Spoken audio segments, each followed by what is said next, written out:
So Toby didn't say spoiler alert in his update. By the way, we call this the Toby. It's where you basically produce the show.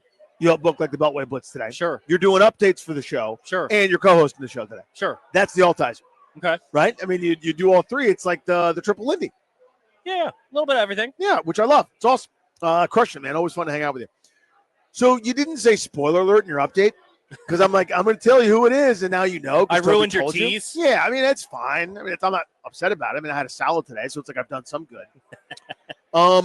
Aaron Rodgers visited Pittsburgh, and there's no deal yet. Nothing's imminent. Tom Pelissero was very careful to say that. But here's my point.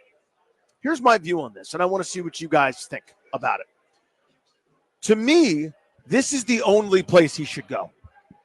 He may not get all the things that he wants if he goes, like if the Giants are still horned up for him and they do it. And he's like, I want to do more Pat McAfee somehow. Like, even though I do some Pat McAfee, I want to do more. I want to do more podcasts. I want to do more things that aren't football, etc. Maybe the Giants would let him do it. I don't know. To me, the only way it can work this time with Aaron Rodgers, because it's no longer the guy that's the MVP of the league that's thrown for 50 touchdowns and 3 picks and 4,800 yards. It's just incredible. That guy ain't walking through the door. A guy that still can sling it a little bit. I mean, he had as many passing touchdowns as Josh Allen did last year. Do we realize that? The MVP of the league. Or the guy that should have finished second to Lamar Jackson. But I digress. I think they got it right. Is it for best player on Buffalo or for MVP of the league? Anyway, it should have been. No, the point is, Aaron Rodgers, statistically, it wasn't that bad. It wasn't good. I'm not telling you it was. It's a weird but thing, it wasn't though. that horrendous. Like, you can look at his season last year and see what you want to see. Yeah. Like, you want to say Aaron Rodgers still got it, you can find a way. You want to say Aaron Rodgers is washed, you can turn on the film and say he's washed. It was a weird dichotomy where you could see both sides of it last year. Yeah, nowhere near prodigious enough as a passer. Sub 4,000 yards despite playing 17 games, which just tells you the story. And it wasn't like they're winning a bunch and they're handing it off a million times. And, this is a ground and pound Rex Ryan Jets team with Mark Sanchez at quarterback. No, they were trailing. You were slinging, still just not prolific at all. So the fastball isn't there anymore, you would say. I think that's pretty safe. But still, better than a lot of guys. Played better than a lot of quarterbacks did last year. Overall, when we start looking at some of the numbers and individual moments, you're still seeing those creativity plays where he's, buying some time, sliding, not maybe as fast as he used to, throwing back across his body to Devonta Adams, toe tapping to the back of the end zone, etc. So if it's going to work, my point is it's got to go. You got to go somewhere where they have such a good culture, such a good place that they can deal with annoying bullcrap. That place is Pittsburgh to me. There are a handful of teams that can fold in the quote-unquote problem guy. And the problem guy can be problem guy for a million different ways. It can be the diva receiver. It can be the legal trouble Larry. It can be something hanging over his head. It could be whatever Aaron Rodgers is. I don't even know what to categorize that. Yeah. It's like its own subcategory, Topes, where the guy's out of his mind, just a total pain in the butt, and maybe the production doesn't match. There are only a handful of places where you could do that. I was, would say one day in Washington, I want to get to the point where you can get the risky guy, because like the Capitals have a culture that's so good, you take a dude that previously was thought of as kind of spoiled, kind of a guy that underachieved and had a bad attitude. Pierre-Luc Dubois, sorry, career year, he's excellent. One of the main reasons why they're as good as they are. Yeah. You take a guy that's been a disappointment elsewhere, Brett Connolly, 30-goal scorer, just about. That's what they do. That's what this organization has done. Their culture is so good, you fold in new people. Not good like Bruce Allen said, but actually good, like legitimately good. You get the best out of guys. That's awesome. Pittsburgh, with Mike Tomlin, can deal with it. They need to, in fact. They've been doing this thing where they're just aggressively mediocre, trying to get by with dudes like Russell Wilson and whomever you want, and it ain't working. They're in a really tough division that's not getting any easier. That's as bad as Cincinnati is going to be, I think, for the foreseeable future. That's as down a year as you could imagine them having. If they're healthy, they're formidable. They're a championship contender. They're the only team that Kansas City's going, I don't really want to see those guys. They're not afraid of anybody else. They don't like Cincy.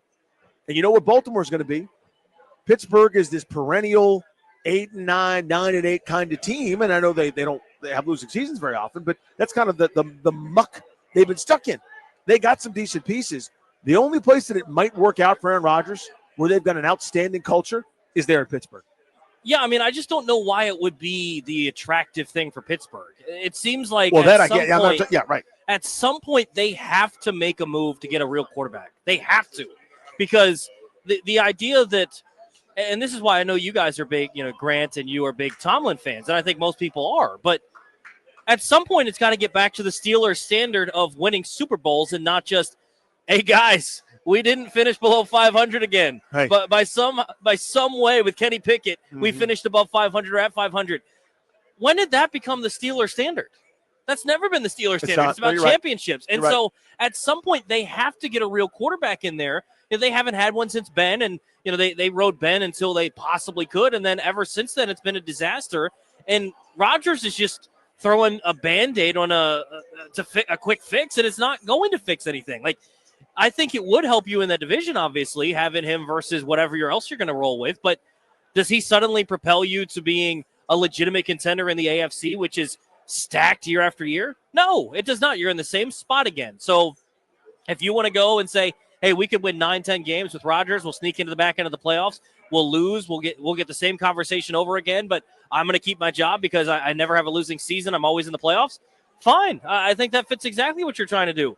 But I just don't understand why they would entertain the idea of bringing that much drama that there is with Rodgers. To your point, I think if there's a place in the NFL right now that has that sort of opening that could find a way to maybe tame Aaron Rodgers a little bit, it is Pittsburgh. But I just don't know how it makes sense for them. For Rodgers, I think it makes sense because it's a team that could win. Because realistically, there's 3 options for him. Minnesota has kind of pulled themselves out of the fight. But I think if push came to shove, maybe they'd still consider him a little bit later in the offseason. So Minnesota is still an option, I think. The Giants, I don't understand any allure to them. Like, if I'm Aaron Rodgers and I'm about to ride off into the sunset, why the heck would I want to go play for the New York Giants so I can lose again? What the heck does that gain me? Right. I want to go win. So Pittsburgh probably makes the most sense. And so in that case, maybe they marry up perfectly. But if I'm Pittsburgh, at some point I got to look in the mirror and say, are we trying to win a Super Bowl, or are we just trying to be relevant all the time? Because it used to be that Super Bowls were the standard. Right now it seems like it's just about finishing above 500. And Rodgers can get you there. I don't think he's getting you a Lombardi, though. Yeah, I'm with you. So 2 separate discussions to me. If you're the Steelers, or if I'm anybody, I don't do this. This is just not what I major in. I don't do the bridge quarterback. I think it's a bridge to more bridges. I think it's the most foolish, nonsensical thing. Every once in a while, it'll work better than maybe a team plan, and you end up lucky. I would say that was the case with Detroit, to be honest with you, right? I mean, they taking on Jared Goff's deal, it wasn't about Goff. It was about the draft picks and a bunch of the stuff they got back. And turns out that bridge quarterback, when you married him with Ben Johnson, you got beautiful music. Goff has put up great numbers since he got there to Detroit, right? So sometimes it works. But for me, for the most part, 90-some% of the time, almost without fail, that bridge quarterback thing, you are Cleveland, you are Washington, you are Chicago, and you are pre-Jared Goff, I suppose, Detroit, where you just can't get the spot right. And you're always chasing. You don't finish bad enough to get one of the top 3 or 4 in one of those years where it's worth doing. And you end up picking in the late teens or picking in the 20s. And you go, let's try Kenny Pickett. Let's try the next leftover thing. And you never bottom out because you won't do it. There's a big parallel for me between organizations. The St. Louis Cardinals in baseball and the Pittsburgh Steelers in football. Both believe, and I happen to know this for the Cardinals' perspective, one guy that was a huge mentor, older brother figure in our life, his family was part of the ownership group of the Cardinals. And so he worked there and, obviously follows them incredibly closely. And they don't tank. No. It's not in their DNA. They will not. They won't do it. And there's something to be said for it. When everybody else is going, well, we could get a little better, we're not going and spend a bunch of money, we're not going to do that. They go, that's exactly what we're going to do. We'll go trade for the guy. We'll let someone walk, and we'll find a cardinal way. One of these guys will come up. So every once in a while, when their next slew of prospects doesn't work out, when Jordan Walker doesn't turn out to be a star, when Lars Nootbaar is just a guy, and you go up and down the list, you end up with a team that all of a sudden is old and probably not going to be very good this year in improving NL Central. This is not a Cardinals breakdown. It's just sort of a matter of fact. And they probably would have been better off a couple times had they just been bad, thinking about St. Louis and or Pittsburgh. But they won't do it. It's not who they are.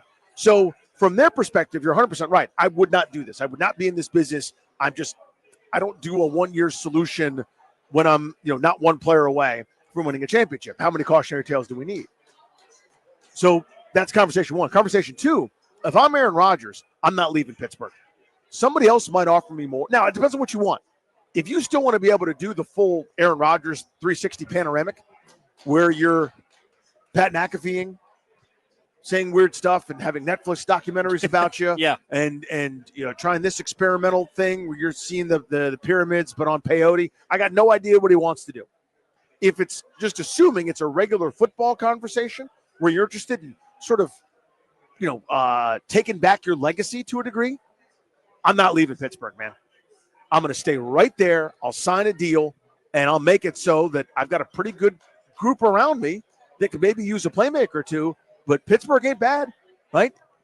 That might give me my chance to actually make it work. And if I'm Mike Tomlin, I'm going, all right, if we're doing this, none of the bogus stuff, none of the BS. We're not indulging it for even a microsecond. That's the only way this works. The tough part for me is I actually think there is a good fit outside of Pittsburgh, and I think Minnesota can make it work, but I just don't think that Aaron Rodgers at this point in his career is willing to fit into an offense. The problem for Rodgers is, and I got to cover him for a little bit of time, the MVP years and then kind of a little bit of fall off after that before he ultimately left for New York. I got to cover him when I was in Milwaukee, and I think the problem that Rodgers ran into as he started to decline after those MVP seasons, after they drafted Jordan Love in Green Bay, is he was trying to build an offense around Aaron Rodgers where Aaron Rodgers was still 25.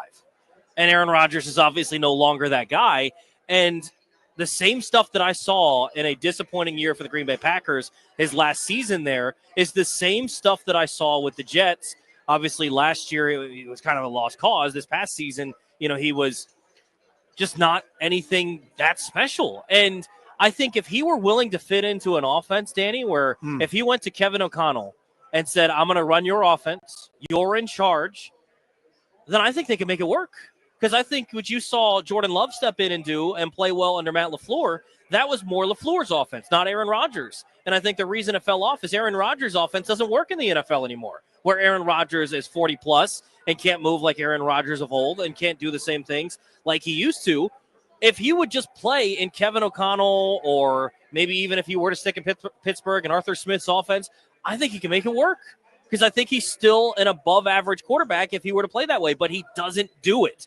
And so if I could get buy-in from Aaron Rodgers to say, hey, man, just trust your reads, throw it to the guy that's open, throw the ball to Jefferson, throw the ball to Addison. I actually think if I were Kevin O'Connell, I'd be interested in that, because J.J. McCarthy, his rookie season, was wasted with an injury.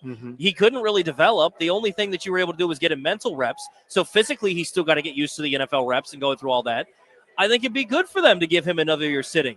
But I don't think that I could bring in an Aaron Rodgers, and I think he'd be a good mentor, by the way. I think you heard that from his time in New York and even with Jordan Love and Green Bay. He was never like Favre was to him. He was more than willing to help out if you ask questions.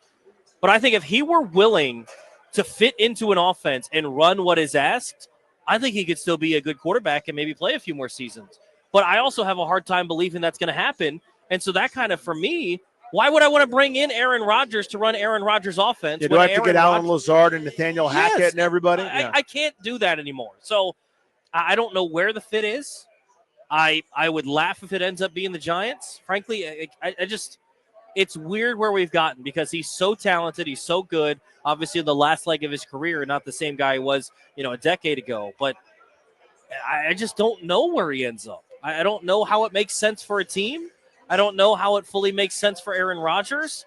I think he's going to play next season, but I would not be the one to pull the trigger on that. Back-to-back MVP awards, averaging about 70% completions, 4,250 yards, 4,250 yards. This is the average of 2 years. 42.5 touchdowns and 4.5 picks. That was his average over 2 seasons just a couple of years ago. How long ago does that seem playing-wise, though? You know what I mean? Like, it seems like forever, because that last season you touched on it. You saw the beginnings of this, of the cracks at the end of that 2021 season, where, go back to 2020, COVID year, he was averaging 9.1% yards per completion. Like, think about that. Or, yards per attempt. That number dropped so precipitously the following year down to 7.7, and it started to get worse from there. You could see it as it was going. It wasn't now I know some things change, receiver personnel changes and whatever, but you could see that prolific ability to sling it with a flick of a wrist, the Hail Marys that he would get, and everything in between wasn't quite the same anymore. And then 2022, he fell off, 23, the injury, and now 24, we have all the messes. So buy or sell what I'm saying here. 800-636-1067. Forget if you would want him or not if you're Pittsburgh. I think Pittsburgh's the only place that might work for him. If he's willing to not do any of the bull crap, just pipe down and do what you're supposed to do and let Mike Tomlin welcome him into the fold.